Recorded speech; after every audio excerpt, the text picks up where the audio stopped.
In October 2009, a batch of little-known research chemical began circulating under the wrong name. What was sold as the chemical 2,4-B-fly was, in reality, something far more potent: Bromo-DragonFLY. This tragedy would end up being known as the Haupt Incident. 2,4-B-fly is a psychedelic, typically taken in the 10 to 20 milligram range.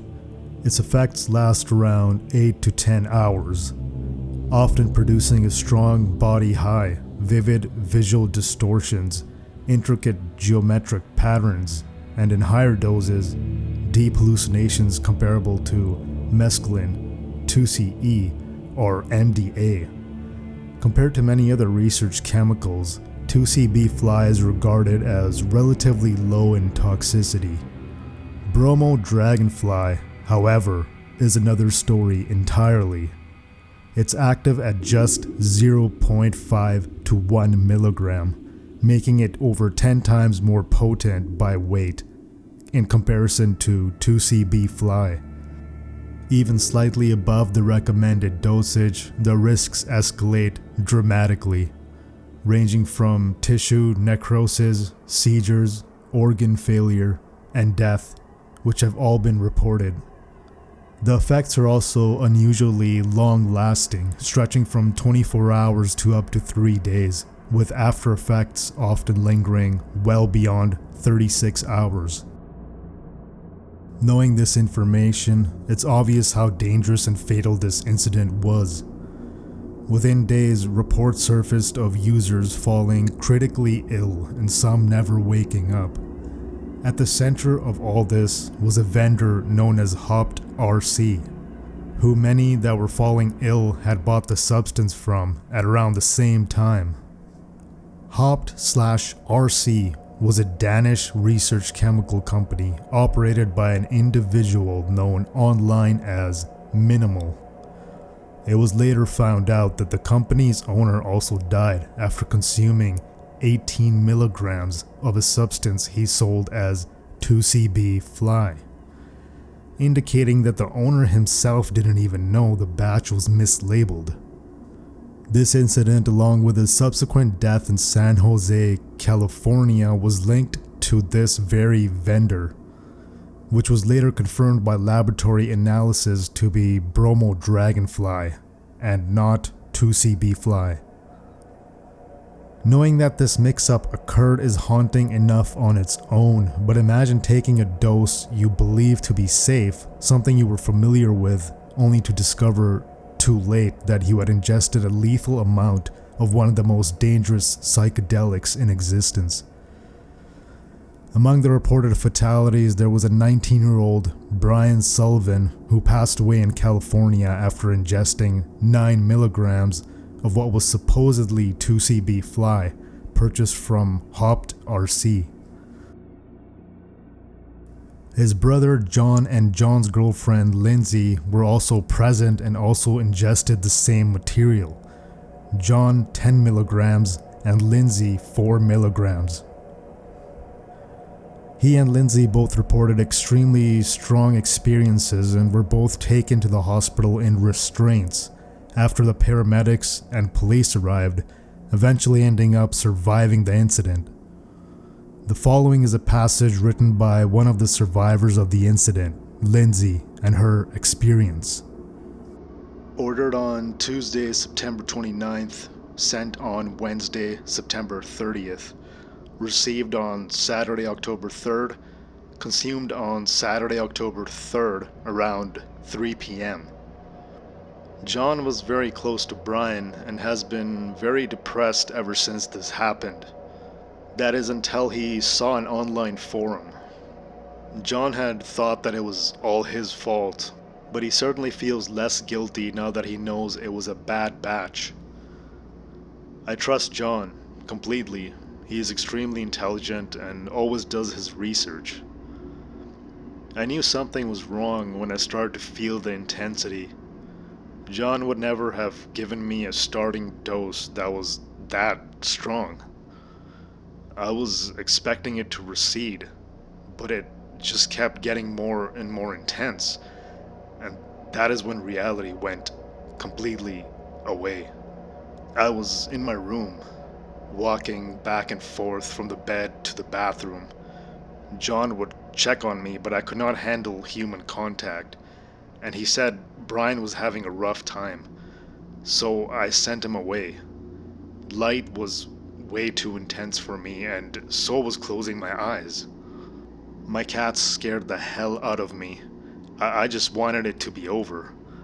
I almost asked to be taken to the hospital, but I figured that it was just going to pass. But it didn't. I soon went over the edge and found myself at a point where I was crawling on the floor in every direction, only to find that I was alone in a psychedelic universe. I was the center of this universe, and no matter which direction, to whom or what I crawled, I was stuck in place. This universe was strange. I was the queen. I was everything, but I was not allowed knowledge. The voices of the universe told me that I was the center, and I was not allowed to know everything. It seemed to follow a circular pattern. Eventually, I landed on my back. I had given up.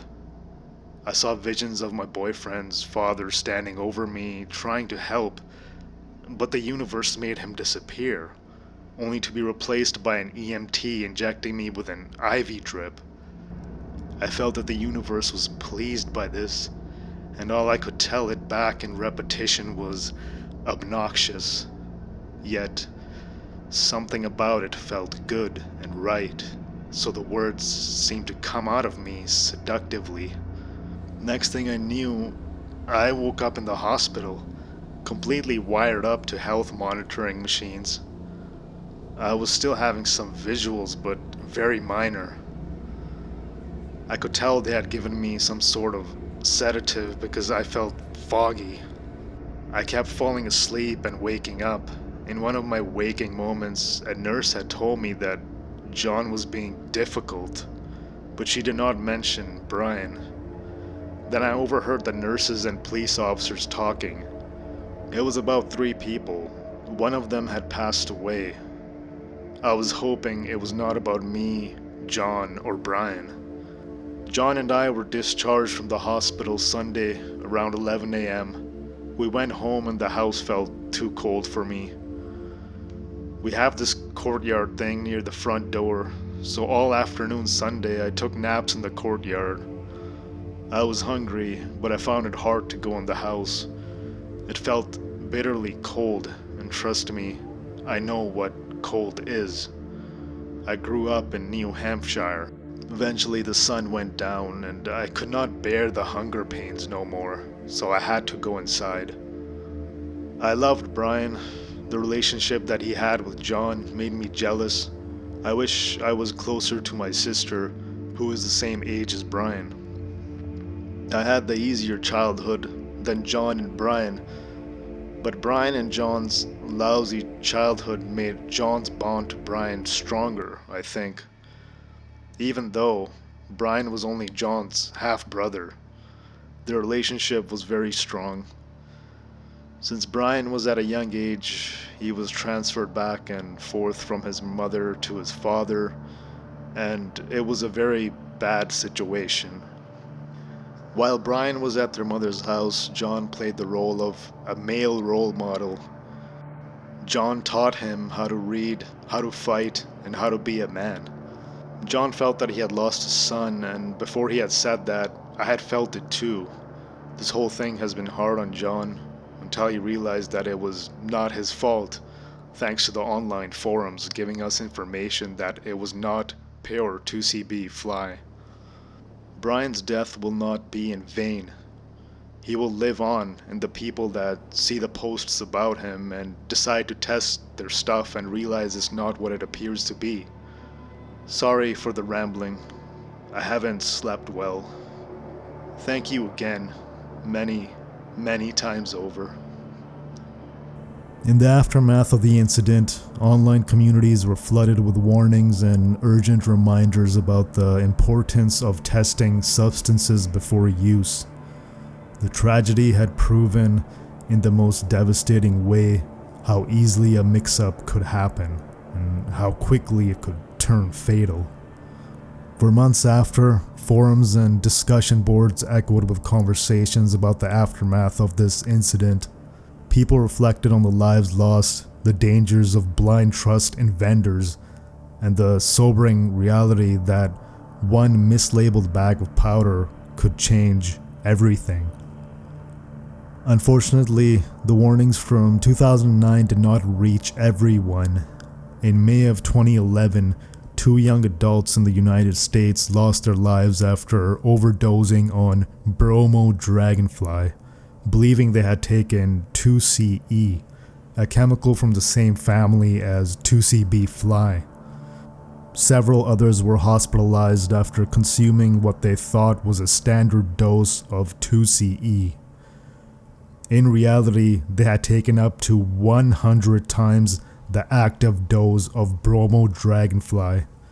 The results were catastrophic: seizures, vomiting blood, nightmarish hallucinations, followed by death. These tragedies serve as a stark reminder of just how thin the line can be between exploration and catastrophe when it comes to research chemicals, or psychedelics in general. A single mislabel, a single untested substance can decide the difference between a profound psychedelic experience and a fatal mistake. In the world of these obscure compounds, nothing can ever be taken at face value. And as history has shown, sometimes the deadliest dangers are the ones hiding behind familiar names.